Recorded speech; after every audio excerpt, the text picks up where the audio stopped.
नमस्कार दोस्तों। डेट है आज की 7 मई 2020 और स्वागत है आपका एटोएल डिस्कशन में। आज हमें 4 इश्यूज डिस्कस करने हैं। सबसे पहले आर्टिकल हम डिस्कस करेंगे चाइना और यूएसए के बीच चल रहे कोल्ड वार के बारे में। दूसरे नंबर पे हम मल्टीलेटरलिज्म से संबंधित आर्टिकल को डिस्कस करेंगे।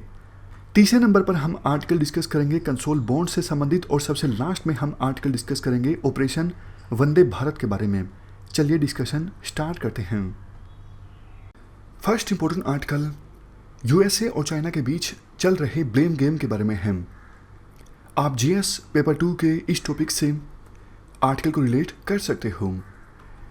देखो 2016 में ट्रंप यूएसए के राष्ट्रपति बने थे। तब से लेके अभी तक यूएसए और चाइना के रिलेशंस काफ़ी ज़्यादा ख़राब हुए हैं। रीजन्स काफ़ी हैं, जैसे हांगकांग में जो प्रोटेस्ट चल रहे हैं ज़्यादा ऑटोनॉमी के लिए, डेमोक्रेसी को सस्टेन करने के लिए, यूएसए ने इस इशू पर चाइना को क्रिटिसाइज़ किया और हांगकांग में प्रोटेस्टर्स को सपोर्ट किया, तो चाइना इससे चिढ़ गया। ये एक रीज़न है। दूसरा रीज़न, चाइना ताइवान को अपना एक प्रोविंस मानता है, जबकि यूएसए का ये नहीं मानना है। यूएसए चाहता है ताइवान अलग से डब्ल्यूएचओ का मेंबर हो, तो चाइना इससे भी चिढ़ता है। इवन देखो ट्रेड वार भी चला लंबे समय तक यूएसए और चाइना के बीच, क्योंकि यूएसए के राष्ट्रपति ने चाइना से इंपोर्ट होने वाले माल पर टैरिफ को इंक्रीज कर दिया। उसके बाद चाइना ने भी ऐसा ही किया। हालांकि इसी साल की जनवरी में एक initial trade of agreement sign हुआ था यूएसए और चाइना के बीच। लगने लगा था जैसे ट्रेड वार रुक जाएगा। इस इनिशियल ट्रेड एग्रीमेंट के तहत यूएसए ने चाइना से इंपोर्ट होने वाले माल पर कुछ टैरिफ को कम कर दिया था। बदले में चाइना ने ये प्रॉमिस किया था हम यूएसए से अब ज़्यादा सामान परचेज करेंगे। इवन यूएसए ने ये कोशिश की, चाइना की जो सबसे बड़ी टेलीकॉम कंपनी है हुवई, वो दुनिया के विभिन्न पार्ट्स में 5G नेटवर्क ना इस्टेब्लिश कर पाए। ये बात भी चाइना को अच्छी नहीं लगी। तो ये कुछ मुख्य रीजन्स हैं जिसकी वजह से रिलेशन खराब थे चाइना और यूएसए के बीच। लेकिन कोविड-19 की महामारी की वजह से रिलेशन देखो और ज़्यादा ख़राब हो गए हैं, और अब तो एक प्रकार से जैसे कोल्ड वार स्टार्ट हो गया है यूएसए और चाइना के बीच। रीज़न ये है, यूएसए के राष्ट्रपति और उनके एडमिनिस्ट्रेशन के दूसरे ऑफिशियल्स के द्वारा ये आरोप लगाया जा रहा है चाइना के ऊपर कि चाइना के वुहान में जो इंस्टीट्यूट ऑफ वीरोलॉजी है, यानी पैथोजन्स पर स्टडी करने के लिए जो इंस्टीट्यूट है, कहीं ना कहीं ये इंस्टीट्यूट रिस्पॉन्सिबल है जिसकी वजह से पूरी दुनिया में कोविड-19 की महामारी फैली। थ्योरीज देखो काफ़ी सारी हैं। एक थ्योरी ये है, बायोलॉजिकल वेपन डेवलप किया जा रहा था चाइना के द्वारा, और इसी डेवलपमेंट के दौरान ये जो वायरस है वो वुहान की लेबोरेटरी से लीक हो गया। हालांकि इस थ्योरी पर ज़्यादातर साइंटिस्ट के द्वारा विश्वास नहीं किया जाता है, क्योंकि साइंटिस्ट का ये मानना है अगर देखो वायरस कोई मैन मेड होता है तो जीनोम से सीधा सीधा पता लग जाता है, जबकि नोवेल कोरोना वायरस का जीनोम ऐसा नहीं है पता लगता हो कि ये मैन मेड वायरस है।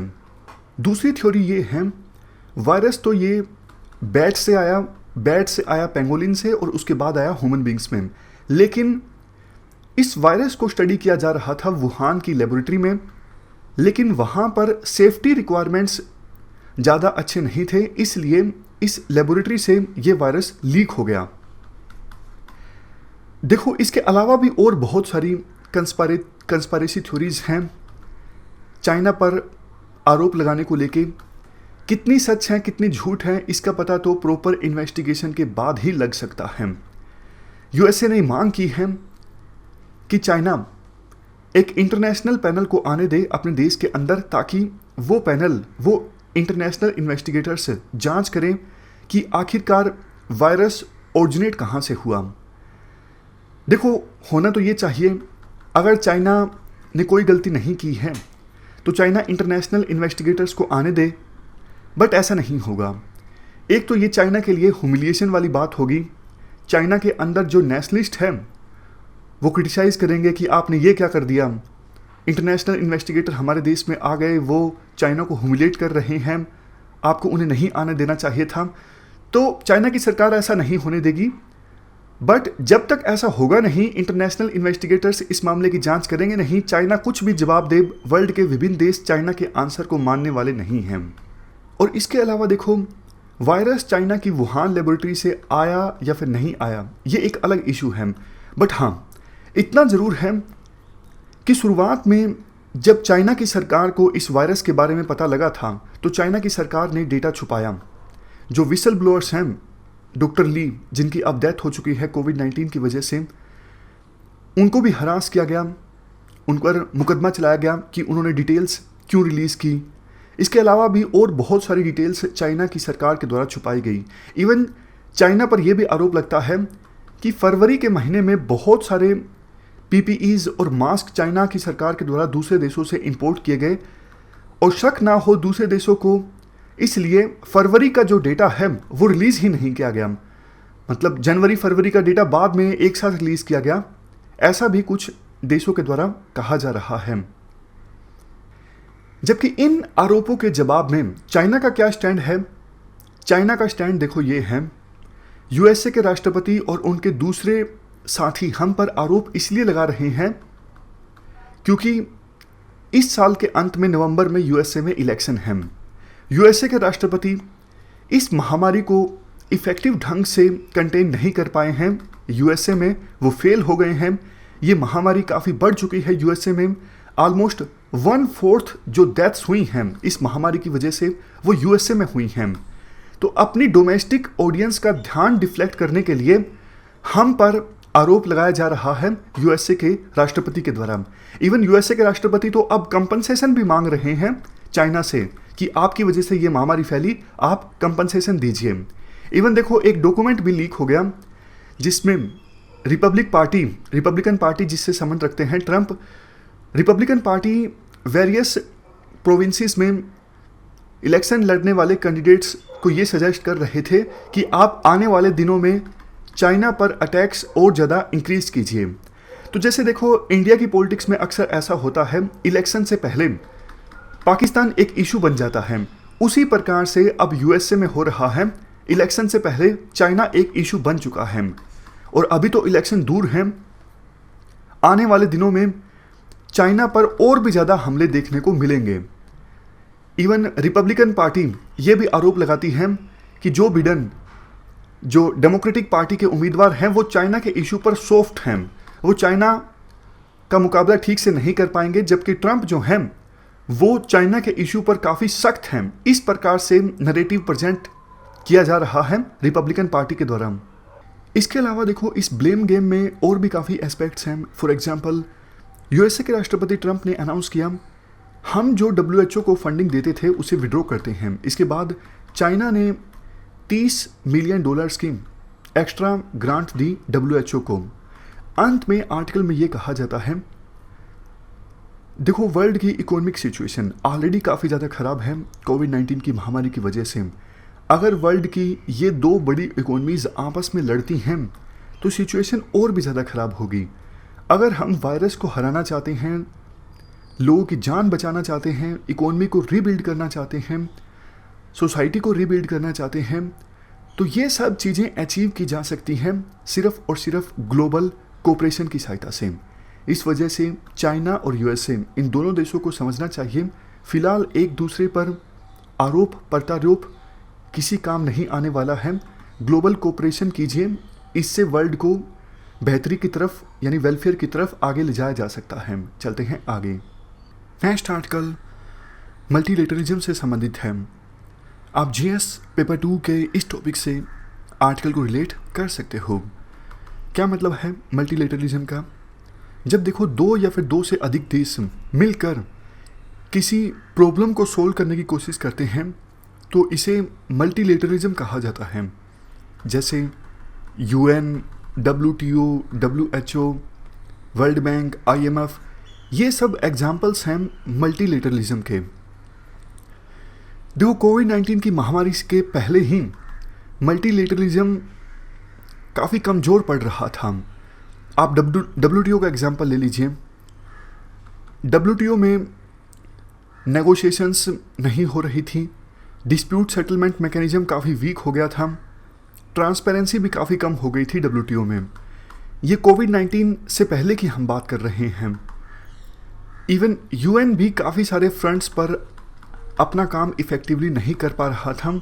USA बार बार धमकी दे रहा था कि हम UN को फंडिंग कम देंगे। लेकिन कोविड-19 की महामारी एक ऐसी सिचुएशन थी जब मल्टीलेटरलिज्म की ज़्यादा आवश्यकता थी विभिन्न देशों के बीच कोऑपरेशन इस्टेब्लिश करने के लिए, ताकि विभिन्न देश इस महामारी से लड़ सकें। लेकिन कोविड-19 की महामारी की सिचुएशन में मल्टीलेटरलिज्म जो ऑलरेडी कमज़ोर था वो और ज़्यादा कमज़ोर हो गया। आप WHO का एग्जाम्पल ले लीजिए। किस प्रकार से विभिन्न देशों ने WHO पर आरोप लगाया कि आप तो एक प्रकार से चाइना की कठपुतली की तरह काम कर रहे हो, आप इस महामारी को रोकने में पूरी तरह से असफल रहे, आप टाइमली वर्ल्ड को नहीं बता सके आने वाले खतरे के बारे में। तो USA ने तो, जैसा पिछले आर्टिकल में हमने डिस्कस किया, WHO को दी जाने वाली फंडिंग को भी विड्रॉ कर लिया। तो कहने का मतलब क्या है? कहने का मतलब देखो ये है, मल्टीलेटरलिज्म इंपॉर्टेंट टूल है इस महामारी से निपटने में। मल्टीलेटरलिज्म की सहायता से विभिन्न देशों के बीच कोऑपरेशन इस्टेब्लिश किया जा सकता है। लेकिन मल्टीलेटरलिज्म जो इस महामारी के पहले कमज़ोर था, इस महामारी के बाद तो और ज़्यादा कमज़ोर हो गया। इसको कैसे ठीक किया जा सकता है वो हम बाद में डिस्कस करेंगे।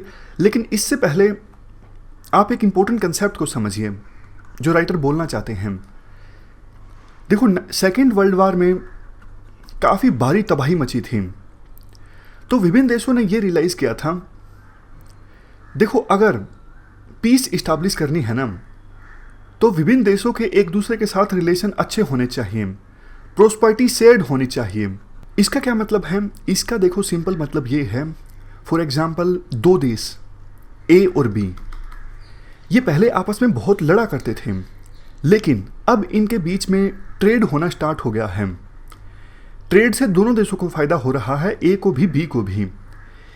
A B के ऊपर डिपेंडेंट है बहुत सारी चीज़ों के लिए ट्रेड होने के बाद, और B A के ऊपर डिपेंडेंट है बहुत सारी चीज़ों के लिए ट्रेड स्टार्ट होने के बाद।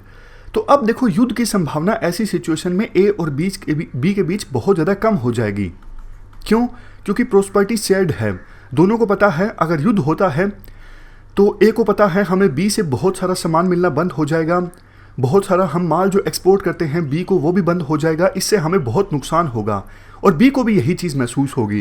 तो युद्ध की संभावना ऐसी सिचुएशन में दोनों देशों के बीच बहुत ज़्यादा कम हो जाएगी, क्योंकि डिपेंडेंसी क्रिएट हो चुकी है दोनों की एक दूसरे के ऊपर। ये मतलब है शेयर्ड प्रोस्पेरिटी का। तो शेयर्ड प्रोस्पेरिटी इस्टेब्लिश करने के लिए ही सेकेंड वर्ल्ड वॉर के समाप्त होने के बाद बहुत सारे मल्टीलेटरल इंस्टीट्यूशंस इस्टेब्लिश किए गए थे, जैसे UN, WHO, WTO तो हालांकि बाद में आया 1995 में, लेकिन GATT जो प्रीडिसेसर ऑर्गेनाइजेशन था WTO का, उसका यही काम था विभिन्न देशों के बीच ट्रेड को बूस्ट करना।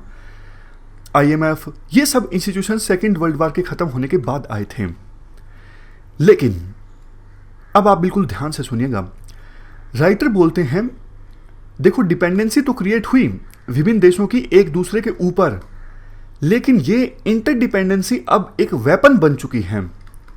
वेपन कैसे बन चुकी है मैं आपको एग्जाम्पल की सहायता से बताता हूं। विभिन्न देशों ने ये माना कि चाइना कहीं ना कहीं दोषी है, चाइना ने इस वायरस को सही ढंग से टैकल नहीं किया, लेकिन बहुत कम देशों ने चाइना के ऊपर डायरेक्टली आरोप लगाया। अब हालांकि काफ़ी सारे यूरोपियन कंट्रीज सीधा सीधा बोल चुके हैं चाइना के अगेंस्ट, जैसे UK के फॉरेन सेक्रेटरी ने बोला कि चाइना के साथ अब इक्वेशन पहले जैसी नहीं रहेगी। इवन ऑस्ट्रेलिया के प्राइम मिनिस्टर ने भी सीधा सीधा चाइना पर आरोप लगा दिया। इसका क्या नतीजा हुआ वो हम अभी डिस्कस करेंगे, लेकिन अभी आप पुरानी बात को समझिए कि ज़्यादातर देशों ने जानते हुए कि भी चाइना कहीं ना कहीं इस मामले के लिए कुछ हद तक दोषी है, उन्होंने चाइना के अगेंस्ट कुछ नहीं बोला।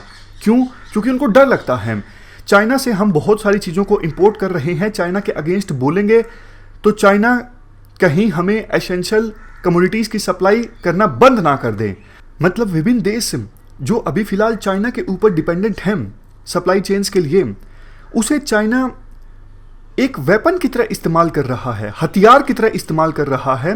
विभिन्न देशों में डर है कि चाइना के अगेंस्ट कुछ बोला तो ये हमसे बदला लेंगे, इसके इकोनॉमिक कंसिक्वेंसेस होंगे, तो वो चाइना के अगेंस्ट बोल नहीं रहे हैं। अब वही बात करते हैं कि जब ऑस्ट्रेलिया के प्राइम मिनिस्टर ने चाइना के अगेंस्ट बोला तो ऑस्ट्रेलिया में जो चाइना के एम्बेसडर हैं उन्होंने सीधा सीधा धमकी दे दी कि अगर आप ऐसा चाइना के अगेंस्ट बोलोगे तो इसके इकोनॉमिक कंसिक्वेंसेस आपको झेलने पड़ेंगे, चाइना के लोग आपसे सामान परचेज नहीं करेंगे। तो ये सीधा धमकी दी। मतलब ऑस्ट्रेलिया की चाइना के ऊपर जो डिपेंडेंसी है उसे चाइना एक वेपन की तरह इस्तेमाल कर रहा है, हथियार की तरह इस्तेमाल कर रहा है। अब इसको आप रिलेट कीजिए सेकेंड वर्ल्ड वार के बाद जो कंसेप्ट निकल के आया था उससे।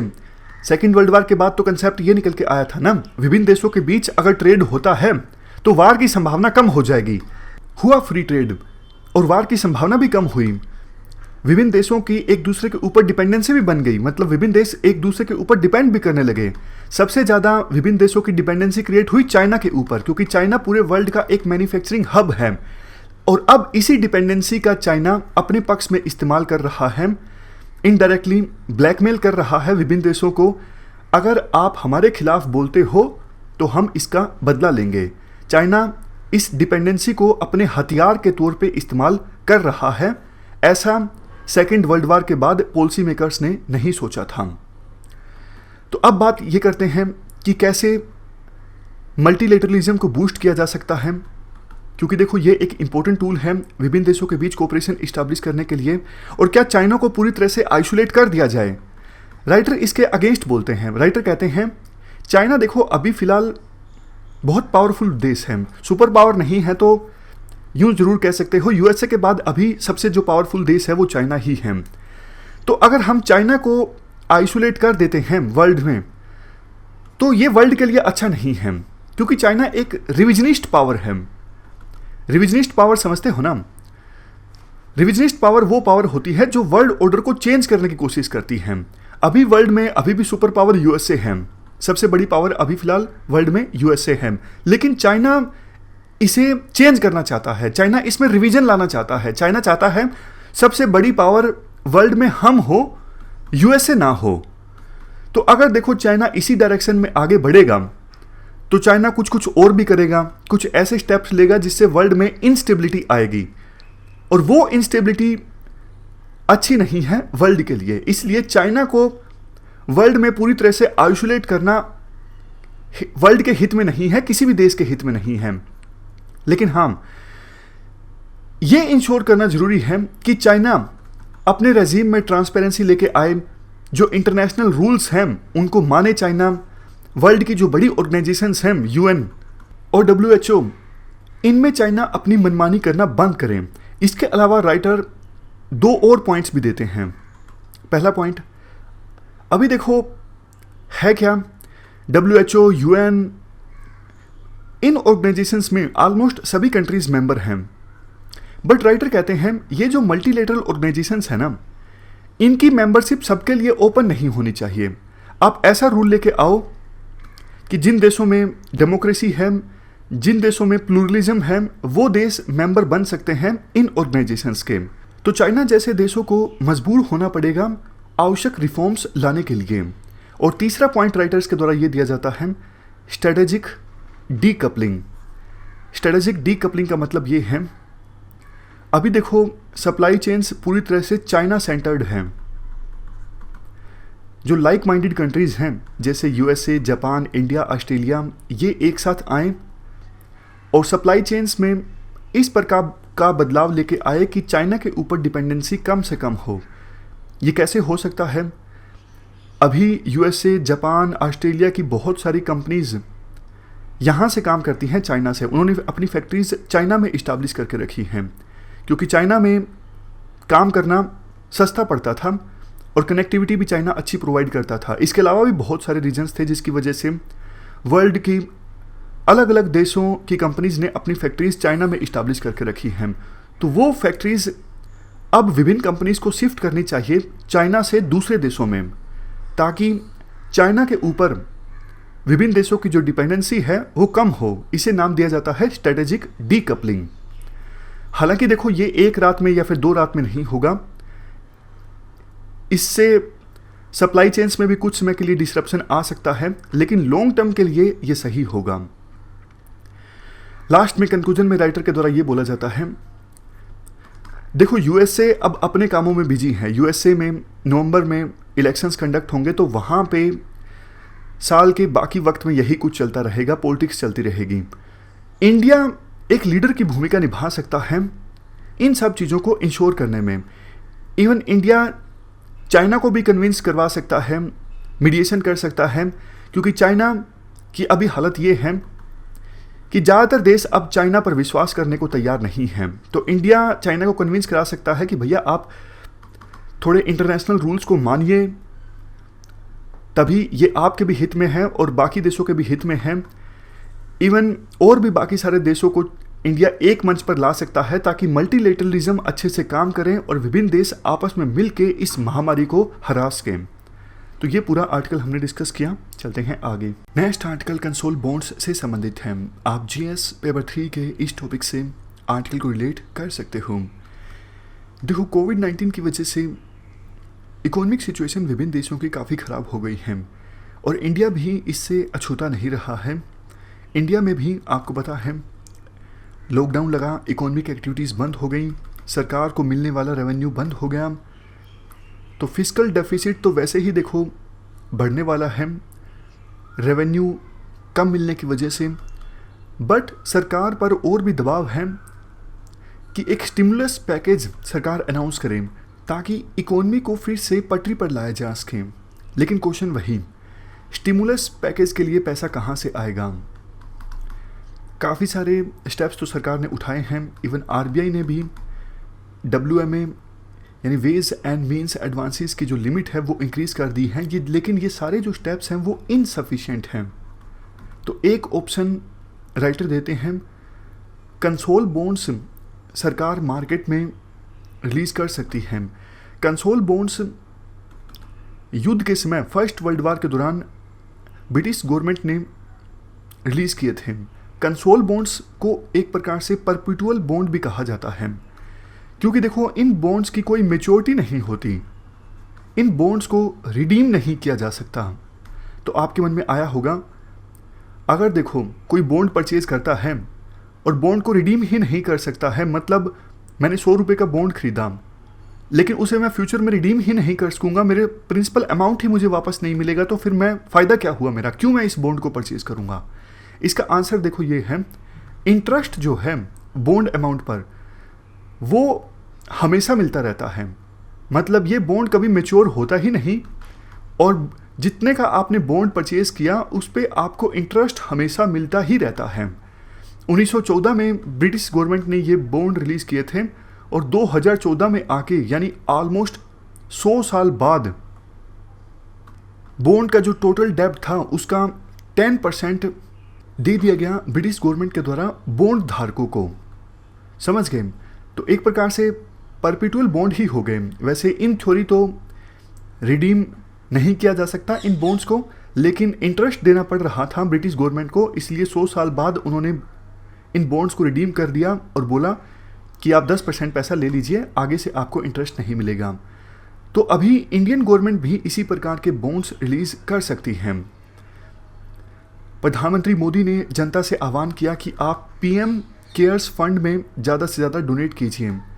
पीएम केयर्स फंड का पैसा पर्टिकुलर पर्पज़ के लिए इस्तेमाल किया जा सकता है, लेकिन अगर प्रधानमंत्री मोदी जनता से ये आह्वान करते हैं कि आप ये कंसोल बॉन्ड्स परचेज कर लीजिए, तो काफ़ी सारे लोग आगे आएंगे इन बॉन्ड्स को परचेज करने के लिए। इससे सरकार को काफ़ी पैसा मिलेगा।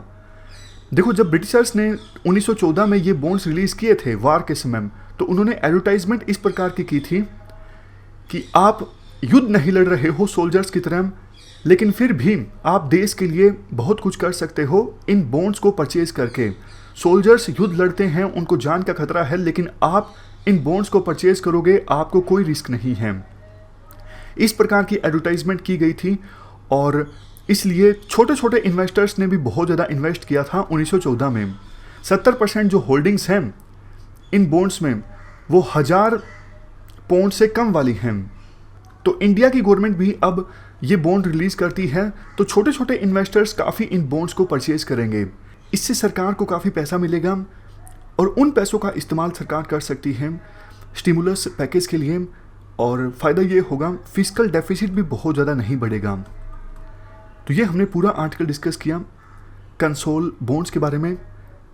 वैसे देखो, एक बात आर्टिकल में यह भी बोली जाती है कि एक और ऑप्शन है सरकार के पास कि सरकार डेफिसिट को मोनेटाइज करवा सकती है। कैसे? आरबीआई को बोल के कि आप हमारे बॉन्ड्स परचेज कर लीजिए। आरबीआई जब गवर्नमेंट के बॉन्ड्स परचेज करेगी, इससे सरकार को पैसा मिलेगा और सरकार अपने डेफिसिट को कम कर सकेगी।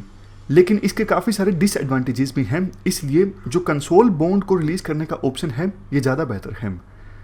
चलते हैं आगे।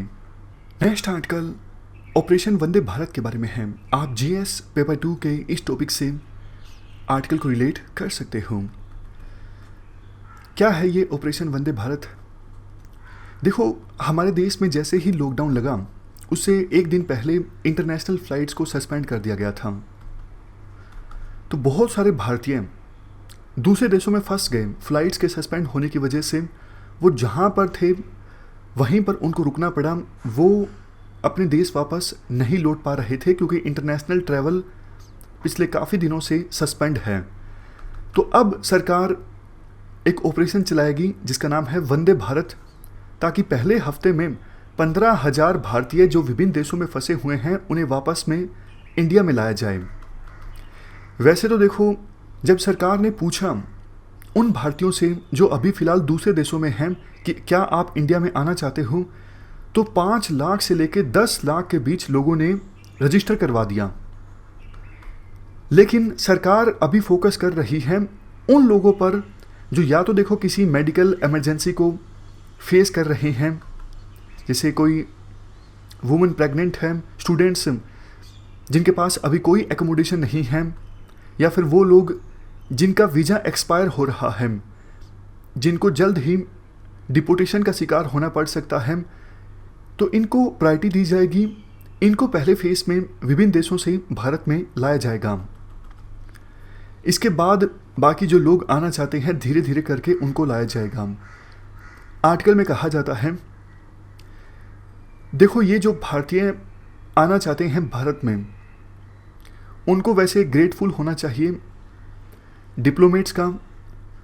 इंडिया के डिप्लोमेट्स ने फ़िलहाल की सिचुएशन में अच्छा काम किया, क्योंकि दूसरे देशों में जो भारतीय फंसे हुए थे उनके लिए एकोमोडेशन अवेलेबल करवाना या फिर फूड अवेलेबल करवाना, शेल्टर कैंप्स इस्टेब्लिश करना, ये सारे काम इंडियन डिप्लोमेट्स के द्वारा दूसरे देशों में फंसे भारतीयों के लिए किए गए। इवन देखो, जो एयरलाइंस के पायलट्स होंगे वो भी, उनको भी इन्फेक्शन का डर होगा, लेकिन फिर भी वो चिंता ना करते हुए जाएंगे फ़्लाइट्स लेकर और भारतीयों को वापस लेकर आएंगे, तो उनकी भी सराहना की जानी चाहिए। और देखो, जो भारतीय वापस लौटेंगे उनको 14 दिनों के लिए कंपलसरी क्वारंटीन करना होगा। इसके लिए सरकार को पहले से फैसिलिटीज़ तैयार करके रखनी चाहिए, क्योंकि ये बहुत ज़्यादा ज़रूरी है। आप पहले से ही जो क्वारंटीन सेंटर्स हैं, मेक शिफ्ट सेंटर्स हैं, उनको तैयार रखो, क्योंकि इतने बड़ी संख्या में भारतीय जब आएंगे तो व्यवस्था नहीं होगी, तो सोशल डिस्टेंसिंग का पालन नहीं होगा, सिचुएशन गड़बड़ा सकती है। इसके बाद आर्टिकल में ये बोला जाता है, देखो अब विभिन्न देशों की इकोनॉमिक सिचुएशन ख़राब है, खास करके वेस्ट एशियन कंट्रीज़ की। तो बहुत से भारतीय जो पहले वहाँ पर गए हुए थे उनको अपनी जॉब से हाथ धोना पड़ेगा, तो वो भी वापस इंडिया में आने की कोशिश करेंगे। तो इसके लिए भी विभिन्न राज्यों की सरकारों को पहले से अपने आप को तैयार करना चाहिए, ना सिर्फ आवश्यक फैसिलिटीज़ जैसे क्वारंटीन फैसिलिटीज़, बल्कि उनको रोजगार के साधन उपलब्ध करवाना, ये भी सरकार की जिम्मेदारी है। तो विभिन्न सरकारों को अपने आप को इस चुनौती के लिए तैयार करना होगा। ये थी हमारी आज की डिस्कशन। आज हमने 4 इश्यूज़ को डिस्कस किया। फिलहाल इस डिस्कशन में इतना ही है। Thank you very much for discussion.